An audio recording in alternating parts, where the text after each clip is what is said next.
had sublet my bedroom and come home to the surprise of someone sleeping in my bed. I was livid. Not just that, but despite being far behind on the incredibly cheap rent I was charging them, they pocketed the money from the subletting for themselves. This was incredible, since they were both several months behind on their own rent payments.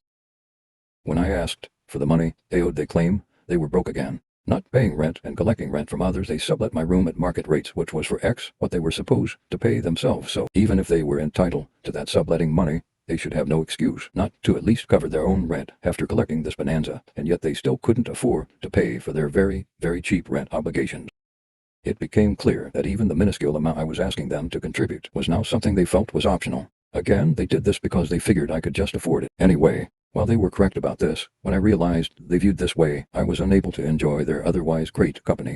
At the beginning, he was always on time with the nominal amount I charged for rent and was always grateful for even small things like my stopping to get a burrito on my way home and grabbing one for him. Sometimes he couldn't afford to pay the rent, but was always very apologetic. Later, he just stopped even bothering to pay and grew to expect me to feed him. He would also periodically use my credit card to buy things online and then pay me in cash. He had no credit and then later secretly used my card to go on a vacation across Europe thinking it was fine. Adam has money. He's good for it. When I saw the charges, I spoke to my friend about his brother-in-law and he agreed to cover the costs he racked up, given there was no way his in-law could reasonably afford to pay this back even in the unlikely event he planned on that. Otherwise, I'd have certainly reported this to the police. The thing is though, while this was an actual crime, in his mind he didn't see this as doing anything wrong. He didn't even view it as stealing. He wanted to travel with some friends and couldn't afford it, but he had my credit card number saved on his laptop and knew that I could afford it. He knew I'd be pissed, which is why that time he didn't ask, but he still didn't think it was a big deal.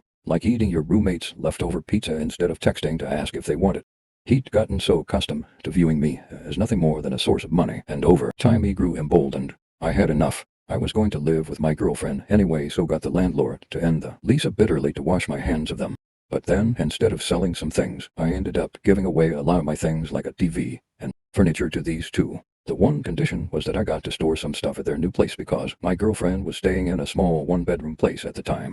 The worst part about it is that the place they moved into was for by what they were supposed to pay me for rent, but claimed they couldn't. So they obviously had rent money available the entire time. Follow for more.